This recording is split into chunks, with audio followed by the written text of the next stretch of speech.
Muy buenos días, mi nombre es doctora Georgina Martínez, médico internista y profesora universitaria de la Facultad de Medicina. En esta ocasión vamos a hablar sobre el tema del lupus eritematoso sistémico y una revisión somera sobre el síndrome antifosfolípidos. Como ustedes saben, el lupus eritematoso sistémico, que vamos a abreviar como LES, es una enfermedad autoinmunitaria en la cual órganos y tejidos y células se dañan por la adherencia de diversos anticuerpos y complejos inmunitarios. De hecho, muchas veces los anticuerpos ya están presentes en la persona antes de que se desarrolle la enfermedad. Esta es una patología muy compleja de muchos síntomas sistémicos, la cual puede ser fácilmente confundida con otras patologías, por lo cual es muy importante que hagamos una revisión exhausta de cada uno de ellos para poder hacer un diagnóstico temprano, ya que de eso depende la evolución de la enfermedad. Si hablamos de su epidemiología, el 90% de los pacientes va a corresponder al sexo femenino, generalmente en la edad reproductiva, al momento en que se hace el diagnóstico clínico. Y en los Estados Unidos la prevalencia del lupus eritematoso es de 10 a 400 por cada 100.000 personas, según la raza y el género. Su prevalencia obviamente se encuentra más alta en aquellos pacientes mujeres de raza negra y más baja entre los varones caucásicos. Cuando hablamos sobre la patogenia de esta enfermedad, vamos a encontrar que precisamente es el desarrollo de inmunoglobulinas que van dirigidas contra los antígenos nucleares. Esos anticuerpos se unen a los epítopes de las moléculas de ADN o de ARN o a las proteínas de localización nuclear o citoplasmáticas que pueden ser detectadas en el laboratorio por varias técnicas, ya sea por inmunofluorescencia indirecta o inmunoenzimáticas, como veremos en el desarrollo de la clase. Esa hiperactividad de los linfocitos B que están produciendo anticuerpos puede teóricamente explicarse debido a varios factores. Primero, de que haya un trastorno ya sea intrínseco de ese linfocito B, que se aumente su función T cooperadora, o que sea muy deficiente su función T supresora, y que haya un trastorno en la síntesis y la secreción de las linfocinas.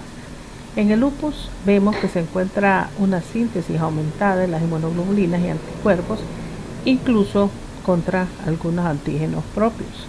También el papel de las citocinas es muy importante, ya que se ha encontrado una disminución de estas que está producida por los linfocitos T para regular otros linfocitos, incluyendo aquellas interleucinas, los factores de necrosis tumoral, el interferón y un aumento en las citocinas que proveen el crecimiento, la diferenciación y estimulación de los linfocitos, tanto las interleucinas 4, 5, 6 y 10, y esto ayuda a explicar esa gran hiperactividad en estos linfocitos B. Si hablamos esquemáticamente sobre los factores de la patogenia, hay una gama de factores que están interrelacionados entre sí y que son los que pueden explicarnos por qué se da esa producción exagerada de anticuerpos. Entre ellos, los factores genéticos que conllevan desde los factores de histocompatibilidad hasta factores hormonales, obviamente he visto más en mujeres, puesto que hay un predominio estrogénico, o por factores ambientales, que llámense fármacos, rayos ultravioleta o algo otros virus que pueden interrelacionar entre sí, dando esa alteración de los linfocitos, haciendo que se pierda la supresión de los linfocitos B y dar como resultado una producción exagerada de autoanticuerpos. Aquí esta tabla que aparece en la edición 19 de su libro, podemos ver esquematizado precisamente esta función que en estos momentos les mencionaba. Tanto factores genéticos, que incluyen todos aquellos factores del sistema de inmunohistocompatibilidad mayor, así como aquellos factores mismos del ambiente y factores genéticos interrelacionan entre sí. Mencionábamos los rayos ultravioleta, la exposición al virus del Epstein-Barr, infecciones en general y otros, para ir a provocar una respuesta inmune anormal que lleva prácticamente a desarrollo de los complejos inmunes y de los autoanticuerpos que van a dar como resultado una inflamación afectando los diferentes órganos, y las manifestaciones que se comienzan a ver como los rash, como los daños en el riñón, a nivel de las articulaciones como la artritis, los daños a nivel hematológico, al nivel del sistema nervioso central, del corazón, del pulmón, etcétera, que vamos a ir mencionando al desarrollar la clase. Y esto lleva al final a un daño que puede consistir en una falla renal, en un aumento exagerado de la aterosclerosis, a la fibrosis pulmonar, a los ACVs y a daños en otros órganos, como lo vamos a ir viendo, y que van a ser los factores que al final van a ser los que van a dictaminar la mortalidad de estos pacientes. Esta tabla, que aparece en su edición número 18 de Harrison, está resumiendo todos los autoanticuerpos con sus prevalencias y su utilidad clínica. Está en inglés, está un poquito menos visible que la que veíamos en la edición anterior, así que me pareció bueno poner la tabla anterior, ya que el contenido es exactamente el mismo y esta se encuentra en español. Quisiera que pusieran énfasis en ver los autoanticuerpos, su prevalencia, el antígeno reconocido y su utilidad clínica que estos tienen. Y así vemos que la prevalencia de estos en un 98% es el anticuerpo antinuclear, o los famosos ANA, ¿verdad?, cuyo antígeno es precisamente los múltiples nucleares, y su utilidad clínica radica en que es el mejor estudio de detección, ya que incluso los resultados negativos reducen la probabilidad del diagnóstico de lupus. Luego vamos a ver otros que, si bien es cierto, siguiéndonos, el anti-dsDNA tiene un 70% de prevalencia, su antígeno reconocido es el DNA o el famoso bicatenario, y la concentración alta es específica de lupus. En algunos pacientes se correlaciona con la actividad de la enfermedad, con la nefritis o con el desarrollo también de la vasculitis. Luego tenemos otros con una prevalencia mucho menor. Quisiera que observaran los otros que tienen una alta prevalencia, al 70%, que son los antihistona, donde el antígeno reconocido son las histonas vinculadas con DNA en el nucleosoma o la cromatina, pero que estos son más frecuentes en el lupus por fármacos que en el lupus eritematoso sistémico.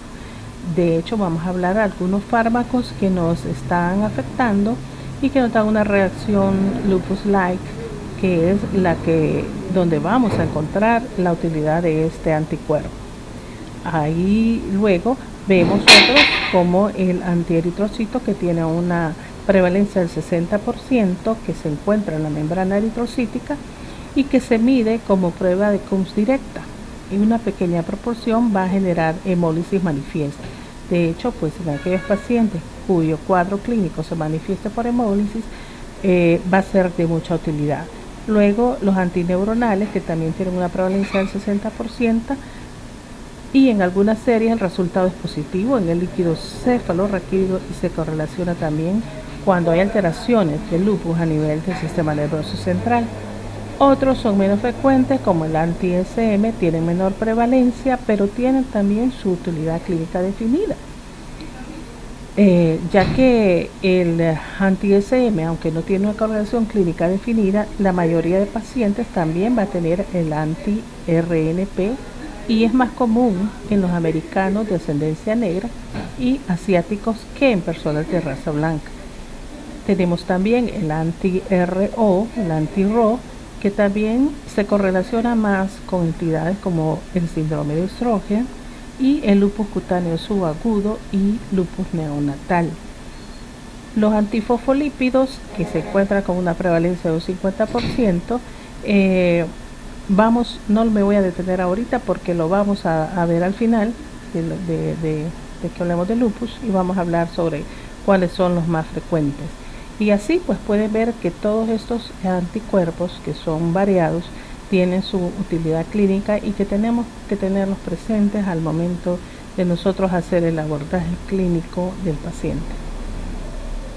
Pues bien, la enfermedad es bastante grande, afecta a casi todos los órganos, y vamos a encontrar una serie de hallazgos que van desde los síntomas constitucionales a las manifestaciones en el aparato locomotor, cutáneas, pulmonares, cardiovasculares, neurológicas y psiquiátricas, renales, hematológicas y otras manifestaciones que vamos a ver detenidamente. Era la lámina que aparecía en la edición anterior en español, pero la vamos a ver en la nueva edición, donde aparecen todas las manifestaciones a nivel sistémico. Si ustedes se fijan, va hablando sobre la prevalencia de cada una de ellas. Si se fijan, las manifestaciones sistémicas tienen un 95% de prevalencia y consisten simplemente en fatiga, malestares musculares, fiebre, anorexia, pérdida de peso. Estas manifestaciones pueden ser comunes a muchas otras enfermedades, pero son muchas veces las manifestaciones iniciales de la enfermedad, por lo cual debemos de tener nosotros en cuenta, sobre todo pacientes que sean mujeres, que estén en edad reproductiva y que manifiesten también la fiebre de una manera prolongada. De hecho, es una de las causas de fiebre prolongada, donde estamos en la obligación de investigar. Luego le siguen las manifestaciones musculoesqueléticas, que tienen un 95% de prevalencia, y de estas el 95% son mialgias y artralgias. Bien importante, mialgias y artralgias. Luego tenemos otras menos frecuentes, como las poliartritis, que no son erosivas, las deformidades en las manos, las miopatías y las miositis, y las necrosis isquémicas de los huesos, que pueden ser hasta de un 15% de prevalencia, muy bajos. En tercer lugar, las manifestaciones cutáneas ocupan un 80% de prevalencia, y de ellas la fotosensibilidad es la principal afectación. El rash malar, las úlceras orales, la alopecia, el rash discoide, el rash como tipo vasculitis y otros como urticaria o lupus subcutáneo subagudo son muy bajas, hasta dentro del 15%. Le siguen las manifestaciones hematológicas con un 85% de prevalencia, también bastante alto, y de estas la principal es la anemia. La anemia, que es característica de las enfermedades crónicas, pero también se afectan otras líneas como los glóbulos blancos, donde vamos a encontrar leucopenias que se manifiestan porque son menores a un 44.000 microlitros por litro, la linfopenia menos de 1.500 y la trombocitopenia, que generalmente estará abajo de los 100.000 plaquetas. Podemos encontrar otras como las linfadenopatías, esplenomegalia y la anemia hemolítica, que como ven solo se ve en un 10% de los casos. Las manifestaciones neurológicas ocupan un 60% de los casos de prevalencia, y su mayor afectación a nivel cognitivo. Los desórdenes cognitivos o afectaciones cognitivas ocupan un 50% de prevalencia, seguidas por otras como desórdenes de la conducta, cefaleas, convulsiones, mono o polineuropatías y ACVs o isquemias cerebrales transitorias. A nivel cardiopulmonar, que se dan en un 60% de los casos, vamos a encontrar las famosas efusiones pleurales a nivel de pleura, a nivel de pericardio, que ocupan un 30-50% de prevalencia. La endocarditis y la miocarditis es menos frecuente, al igual que la neumonitis, que la enfermedad coronaria, que solo se ve en un 10%, y la fibrosis pulmonar, así como la hipertensión pulmonar y el síndrome del pulmón contráctil, solo se ven en menos del 5% de casos. Las afectaciones renales, que las vamos a encontrar en un 30-50% de prevalencia, y de estas la proteinuria arriba de 500 miligramos en 24 horas y la presencia de cilindros hialinos se va a encontrar con mucha más frecuencia. Sin embargo, podemos ver también el desarrollo de síndromes nefróticos y de enfermedad renal terminal. Dicho sea de paso, más adelante veremos esta clasificación de la afectación renal y veremos que es al final una de las causas más frecuentes de muerte en estos pacientes con lupus, cuando no es diagnosticada oportunamente. También tenemos trastornos gastrointestinales, un 40% de prevalencia. De estos, pues muchos no son específicos, se manifiestan por náuseas, dolor, diarrea, dolor abdominal difuso.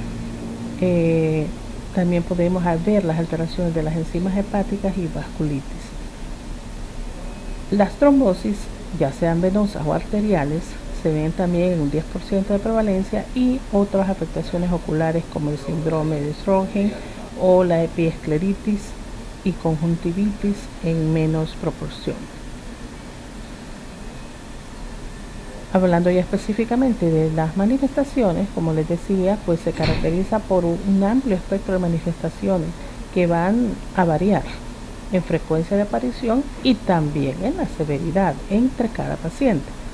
El compromiso puede ir desde condiciones que son muy severas y que nos van a poner en riesgo la vida del paciente, como mencionaba anteriormente, las nefritis, o el compromiso neurológico, que también puede ser una afección muy grave, hasta trastornos menos severos que comprometen únicamente la piel o las articulaciones. Los síntomas constitucionales ya mencionamos: fatiga, mialgia, cefaleas, artralgias, pérdida de peso, fiebre. En cuanto a las manifestaciones musculoesqueléticas, sí podemos ver, como decíamos, que tienen un 95% de prevalencia, que las artralgias y las artritis son generalmente no erosivas y van a estarnos afectando las articulaciones interfalángicas proximales y las metacarpofalángicas de las manos. Y con menos frecuencia también podemos ver que afectan rodillas y muñecas. Se puede dar también una artropatía de Charcot, que es la presencia de deformidades en las manos, pero en un porcentaje más bajo, las mialgias, y también podemos encontrar cuadros de fibromialgias, que si ustedes se recuerdan, la fibromialgia también viene acompañada de una gama de alteraciones, sobre todo los puntos dolorosos localizados en las diferentes partes del cuerpo, y manifestaciones sistémicas variadas, que tenemos que también tener la curiosidad de buscarlas. Y las necrosis vasculares de los huesos, que son menos frecuentes y que también tenemos que saber diferenciar de que se tratan de que si se tratan en sí de la enfermedad, que es muy raro, o muchas de ellas se presentan después de que el paciente ha estado sometido a un manejo crónico con esteroides.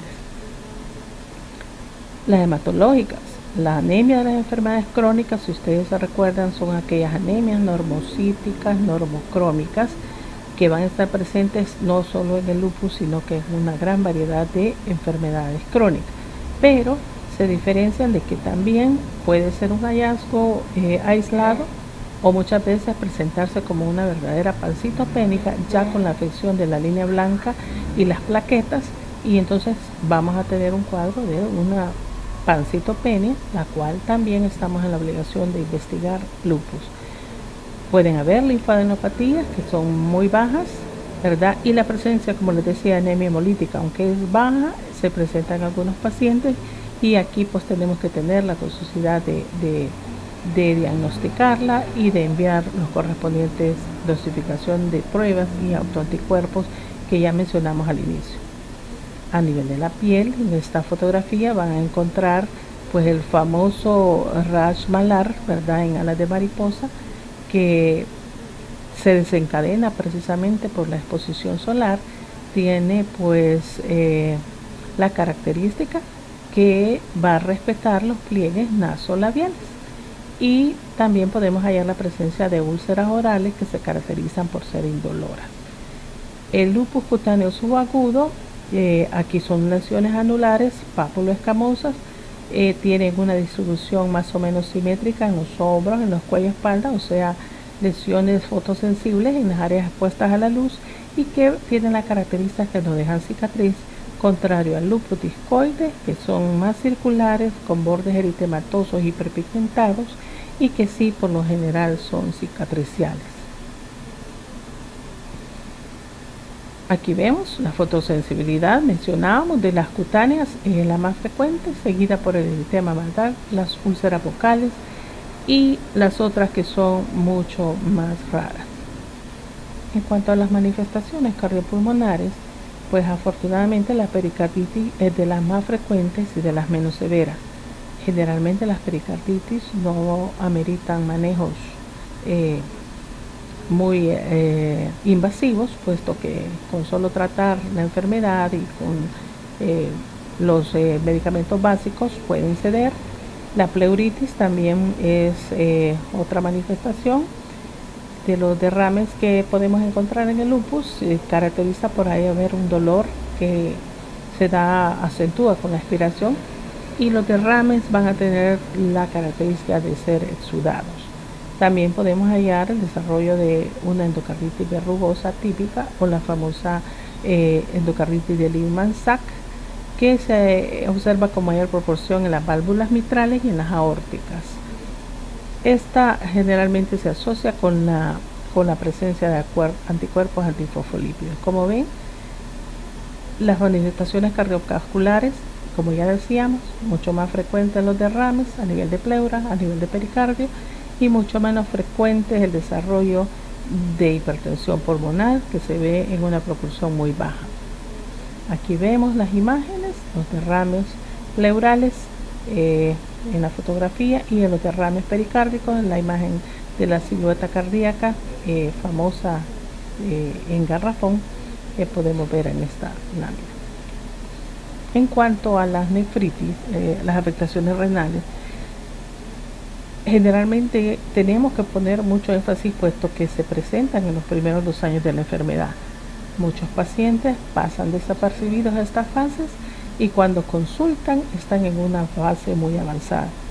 De hecho, las afectaciones renales son causa de mortalidad en este tipo de pacientes, y por eso tenemos que tener mucho cuidado en hacer su diagnóstico. Se caracterizan pues que la patogenia de la afectación renal es porque precisamente los depósitos de inmunocomplejos circulantes o formados localmente se depositan precisamente ahí a nivel de los glomérulos, activando el complemento, y de esa manera van reclutando las células inflamatorias. La lesión renal puede ir desde una inflamación glomerular, pasar por una necrosis hasta cicatrizar y llegar a formar las lesiones vasculares que dan lugar a una microangiopatía trombótica o una vasculitis extrahumeral, o a una enfermedad propiamente túbulo-intersticial, donde ya nos dan atrofia tubular y fibrosis intersticial. Acá vemos la clasificación propuesta por la Sociedad de Nefrología y la Sociedad Renal de Patología, donde se hace la clasificación de la nefritis lúpica. Esta es la edición 18, esta es la edición última 19, donde vemos las fases, empezando por la clase 1, donde hay una nefritis lúpica con cambios mesangiales mínimos. Estos generalmente se ven a través del microscopio de luz, donde los glomérulos prácticamente están normales, pero ya se van viendo los depósitos inmunes a nivel del mesangio, y ya se ven por inmunofluorescencia. Pasando a la clase 2, que donde hay ya una nefritis lúpica mesangial proliferativa, donde acá el grado de afección de la matriz mesangial se ve a través del microscopio de luz, pero ya tenemos depósitos inmunes mesangiales y algunos cambios subepiteliales que pueden ser solo visibles por inmunofluorescencia o por el microscopio electrónico, pero no con un microscopio de luz. Así vamos avanzando, y la clase 3, donde ya hay una nefropatía lúpica focal, y esta se va a ir clasificando dependiendo del grado en A, C y C, donde van a haber lesiones activas o lesiones activas y crónicas, que van cambiando de acuerdo a los hallazgos patológicos, hasta llegar a la clase 4, donde ya tenemos una nefritis lúpica difusa, que también se subdivide en varios estadios, a la clase 5, donde hay una verdadera nefritis lúpica ya membranosa, y llegando hasta la clase 6, donde la nefritis ya está avanzada y ya a nivel de la esclerótica. En este caso, más del 90% de los glomérulos están esclerosados y sin una actividad residual. Obviamente, en esta etapa el pronóstico es mucho peor. Si vemos pues acá algunos láminas donde muestran la diferencia entre la etapa 2 y la etapa 4, claro, si nosotros diagnosticamos en la fase 1 y 2, que son las que tienen muy buen pronóstico, ¿verdad? Vamos a lograr que este paciente pueda probablemente progresar a una de las más avanzadas. Ahí vemos que estas características solo se observa un depósito mesangial de inmunocomplejos y obviamente tendrán mejor pronóstico, no así la clase 4, ¿verdad? La 5 y la 6, donde obviamente ya tenemos hallazgos muy avanzados, donde podemos observar cambios fibróticos y el desarrollo de una nefropatía terminal. Los cambios pueden ir desde la hematura microscópica y una proteinuria leve hacia una proteinura más moderada y con una disminución del filtrado glomerular, hasta que llegamos a una etapa final de una nefritis membranosa con una proteinuria marcada ya prácticamente en los límites nefróticos, o sea, arriba de los 3 gramos en 24 horas. Los hallazgos neuropsiquiátricos ya los habíamos mencionado también. Aquí los dividen entre los que afectan el sistema nervioso central y el periférico, y así pues como decíamos que los trastornos cognitivos son los principales, que la disfunción cognitiva es la mayor afectación, también se pueden dar otras afectaciones a nivel del sistema nervioso periférico, como son las polirradiculopatías desmielinizantes parecidas al síndrome de Guillain-Barré, trastornos autónomos, mononeuropatías simples o múltiples, incluso cuadros similares a la miastenia grave, pero que son en su mayoría menos frecuentes. No así los trastornos confusionales agudos, trastornos convulsivos, cefaleas y enfermedad cerebrovascular que pueden estar presentes. Las afecciones gastrointestinales tampoco son raras. Ahí vamos a ver que muchos de estos pacientes van a tener alguna manifestación gastrointestinal durante el curso de la enfermedad, hasta un 50%. Y estas pueden ser las úlceras, ir de las úlceras orales, que no son dolorosas, hasta cuadros de síndrome de intestino irritable, náuseas, enteropatías perdedoras de proteínas, vómitos, dolores abdominales o el desarrollo de cuadros de pancreatitis. Entre otras manifestaciones, también tenemos que mencionar las trombosis, que como ya vemos, generalmente veremos más adelante, son más frecuentes cuando se asocian a un síndrome antifosfolípido, ya sea venosa o arterial. Y los fenómenos oculares, como el síndrome de Sjögren, ojo seco, las conjuntivitis o las epiescleritis, o incluso las mismas vasculitis que se lo pueden estar presentes. Y acá, pues en este cuadrito, esta es la tabla que menciona la última edición sobre los criterios para clasificar el lupus sistémico eritematoso.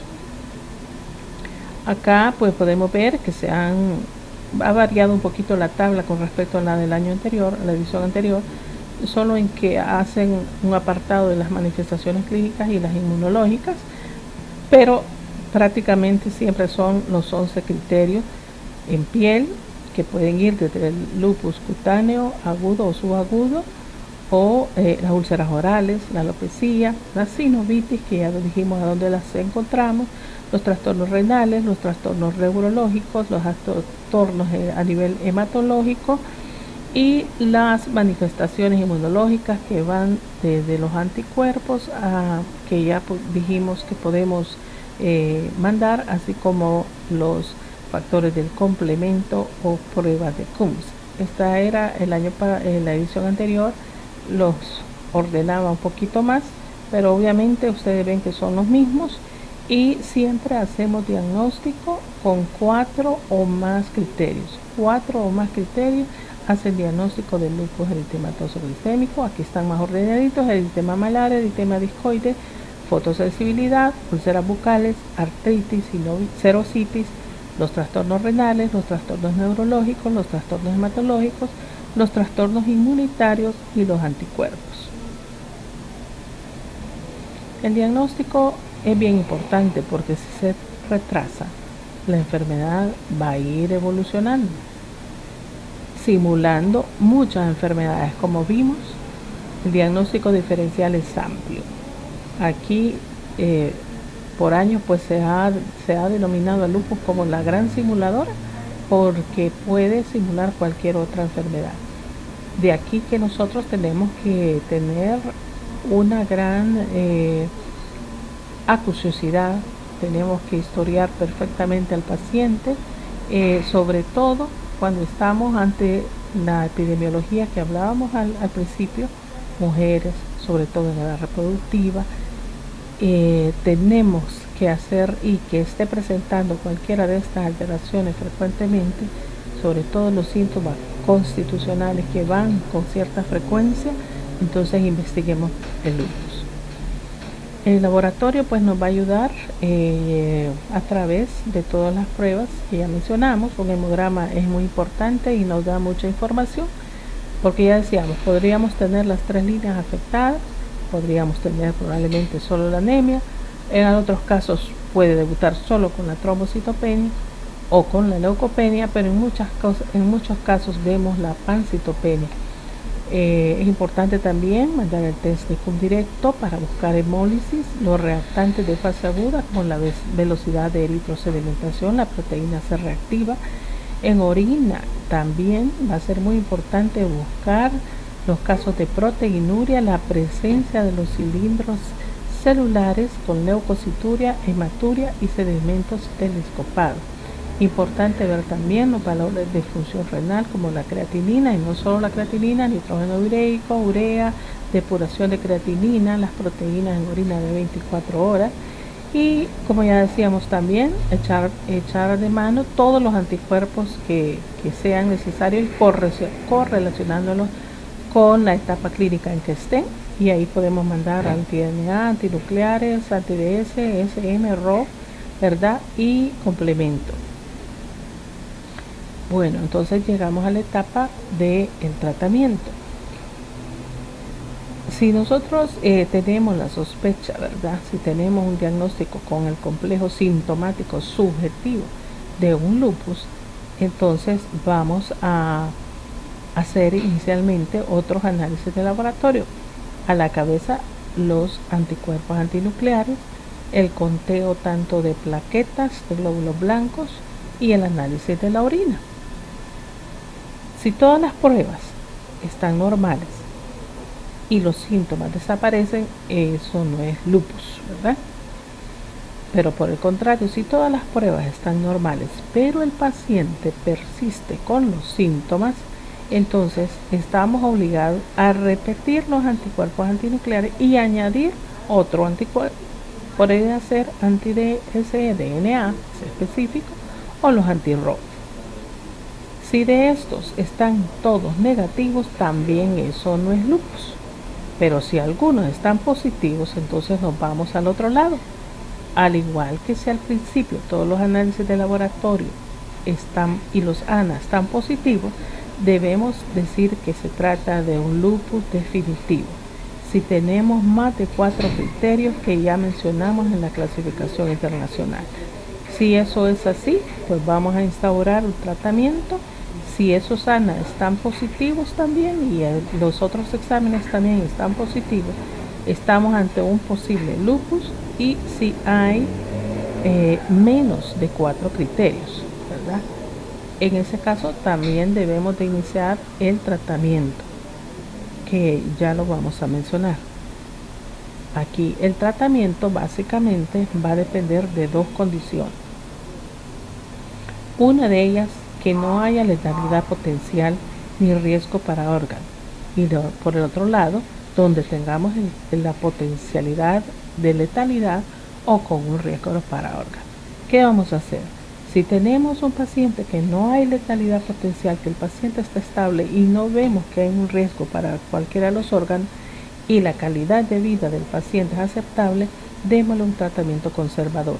Ya veremos adelante que prácticamente consiste, si son lesiones dérmicas, tratarlas, probablemente el uso de AINES o de aspirina. Pero si la calidad de vida de este paciente es inaceptable, que un paciente que ya está padeciendo de muchas artralgias que no mejoran con los AINES, hay que darle entonces ese tratamiento y agregar dosis bajas de esteroides. Nos vamos al otro lado. Si tenemos una potencialidad letal de lupus o con un riesgo para órgano, vamos a dar los esteroides en dosis elevadas, por lo general con una adición de otro segundo fármaco, que puede ser el mofetilo de micofenolato o la ciclofosfamida, que se da solo por 6 meses. Si después de una respuesta hay respuesta a la ciclofosfamida, entonces le vamos a dejar sostén con el micofenolato o con azathioprina. Si después de esto hay respuesta, vamos a ir reduciendo la dosis de todos los fármacos, y si no tenemos respuesta aún con estos medicamentos, vamos a ir a usar el tratamiento experimental. Aquí en la tabla 378 le resume todos los medicamentos que podemos utilizar, que van desde los AINES y los salicilatos con su dosis de rango, y también recordando en la misma tabla cuáles son los efectos adversos más comunes o más serios que tenemos que tomar en cuenta al momento de prescribirlos. Como ven, los AINES, pues hay una mayor incidencia de meningitis aséptica y alteración de las enzimas hepáticas, por lo cual tenemos que tener cuidado en estos pacientes, al igual que en aquellos que tengan una función renal ya alterada. Luego están los esteroides tópicos, que también son el tratamiento conservador, ¿verdad? O los filtros solares, así como la hidroxicloroquina y la dihidroepiandrosterona, el metrotexate y los esteroides. Entre los esteroides hablamos de los esteroides por vía oral, como es la prednisona o prednisolona. A esa dosis tenemos también que ver los efectos secundarios. Estos serían los medicamentos del tratamiento conservador. Más sin embargo, cuando ya el paciente está con mucha más comorbilidad y que está mucho más comprometido, se sugiere el uso de los esteroides. En casos severos tenemos que hacerlos por vía endovenosa. En casos que el paciente es estable, se pueden dar por vía oral, ¿verdad? Y luego los otros inmunomoduladores, como el micofenato de mofetilo, la azathioprina. Y si estos no nos dan resultados, entonces nos vamos a los tratamientos experimentales, como son el veluximab y el rituximab, que ya se dan en casos donde realmente no hemos obtenido resultados con las medicaciones anteriormente mencionadas. Hay que tomar en cuenta varios factores en cuanto a estos dos últimos tratamientos, que son específicamente el costo. Son medicamentos altamente costosos y que muchas veces pues el paciente probablemente no tendrá, por lo menos en nuestro medio, la probabilidad, aunque realmente acá sí hemos tenido en nuestro hospital el rituximab, pero sí muchas veces estas son limitantes, ¿verdad? Sin embargo, muchos pacientes mejoran notablemente su calidad de vida con el uso de estos medicamentos, que, como vieron, tienen que ir en una forma escalonada. Eso sería prácticamente lo que hablaríamos de lupus, ¿verdad? Ustedes tienen ahí en su libro de texto, pues obviamente mucho más información que ustedes tienen que revisar. Recuérdense que lo que hacemos acá es una revisión, un resumen, ¿verdad?, de lo que el libro habla. Y el capítulo 320, pues estamos tocando ya lo que es, el 379 sería ahora en la nueva edición, lo que es el síndrome antifosfolípidos, que se define como una trombofilia adquirida, que está mediada también por la presencia de autoanticuerpos que se caracterizan por producir trombosis venosa o arterial repetitiva. También complicaciones del embarazo en presencia de autoanticuerpos contra las proteínas plasmáticas que se van ligando a los fosfolípidos. Estos anticuerpos antifosfolípidos que se van uniendo a esas proteínas plasmáticas, vamos a ver los que se ven en una frecuencia de 1 a 5% de la población general, y su prevalencia va aumentando con la edad, pero sin embargo es cuestionable si inducen trastornos embólicos en personas de edad avanzada. El libro menciona que solo el 33% de los sujetos con lupus eritematoso sistémico poseen estos anticuerpos. Por lo tanto, su prevalencia va a variar. Como ven, el síndrome puede ser primario cuando no se asocia a un lupus y secundario precisamente cuando está asociado a lupus eritematoso sistémico. Aquí vemos la clasificación y la nomenclatura, al igual que vimos en el lupus, de cada uno de los autoanticuerpos, que quizás lo voy a pasar acá en esta otra en español, donde podemos por lo menos reconocer 3 tipos de anticuerpos. Uno es el anticuerpo contra la cardiolipina, que es un fosfolípido con una carga negativa y que se puede detectar ya sea por ELISA, por enzima inmunoanálisis de absorción, que es ELISA. El anticuerpo contra la beta 2 GP1, detectado también por ELISA en ausencia de PL, y el anticoagulante lúpico. Son 3 los anticuerpos, que también se detecta por técnicas de coagulación. Cualquiera de estos anticuerpos que nosotros encontremos, pues vamos a estar hablando de la presencia de un positivo. Obviamente vamos a estar hablando de la presencia de un síndrome antifosfolípido. ¿Cuáles son las manifestaciones clínicas que vamos a ver? Pues también son una variedad de manifestaciones que se ven a lo largo de todos los sistemas, pero son mucho más específicos que en el lupus. Evidentemente vamos a ver las manifestaciones a nivel de las trombosis venosas y sus consecuencias.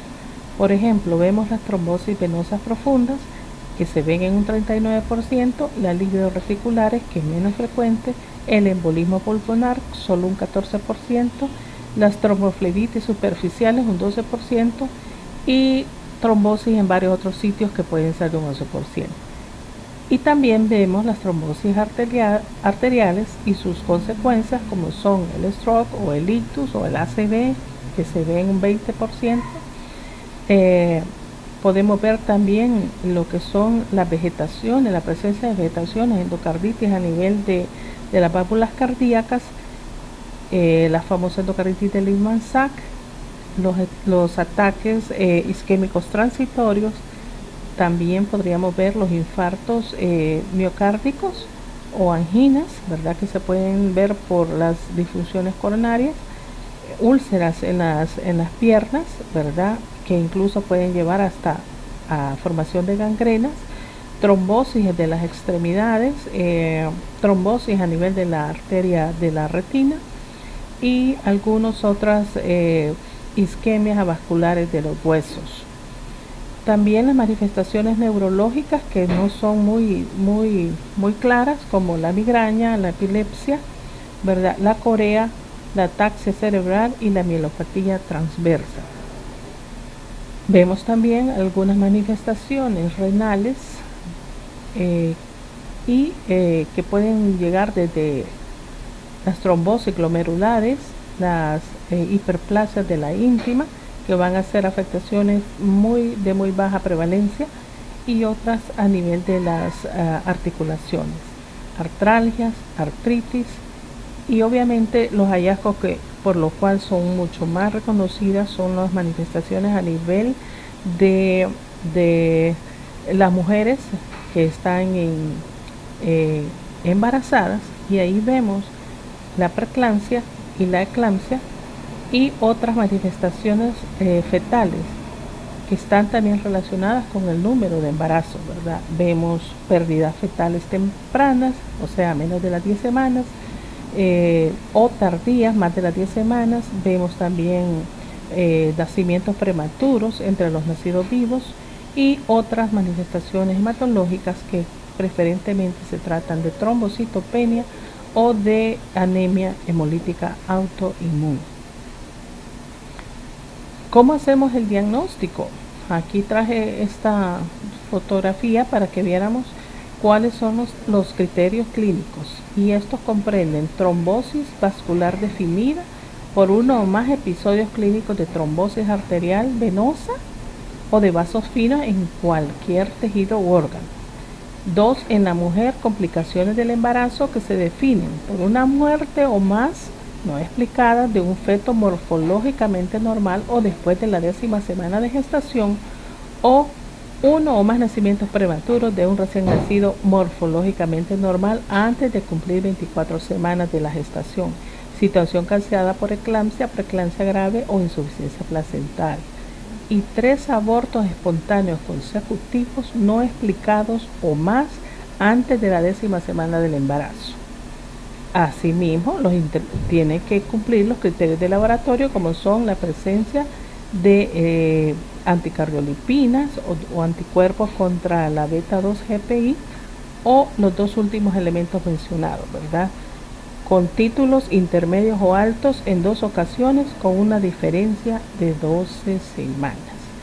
Así se hace el diagnóstico de un síndrome antifosfolípido, que de hecho es mucho más frecuente, como decimos, en mujeres, sobre todo se descubren durante el embarazo. Y el tratamiento, básicamente, si tenemos una vez establecida una crisis aguda trombótica, se utiliza warfarina si no está contraindicada de modo permanente hasta llevar el INR a un nivel entre 2.5 a 3.5, ya sea sola o en combinación también con aspirina, ácido acetil salicílico, 80 miligramos a diario. En las complicaciones del embarazo se van a evitar también con la combinación de heparina. Generalmente se utilizan heparinas de bajo peso molecular con 80 miligramos de ácido acetil salicílico cada 24 horas. También se menciona que es posible evitar los abortos con la administración de un concentrado inmunoglobulínico intravenoso a razón de 400 miligramos de kilogramo de peso diariamente durante 5 días. Esto en los casos en los cuales no hemos tenido mejoría con la warfarina o con la heparina o con la misma aspirina. Prácticamente eso es todo lo que traía de la revisión de este día. Espero que puedan hacer las observaciones de la clase en algunos aspectos que tal vez no hayan sido retomados, para que cuando nos veamos pues podamos discutirlas ampliamente. Y recuerden, su bibliografía es el Harrison, última edición 19. De ahí vamos a traer pues oportunamente un caso para que ustedes puedan ayudar a resolverlo y que puedan también despejar algunas dudas que no hayan sido tomadas en esta guía de clase. Son 2 capítulos, ¿verdad? Que los pueden tener a la mano ahí en su libro, y esperamos pues que haya sido haya podido resumir este tema, que es bastante amplio, pero hemos tratado de hacer un resumen para poder llevar todas las dudas que ustedes tengan el próximo día que tengamos la clase. Pasen feliz día y gracias.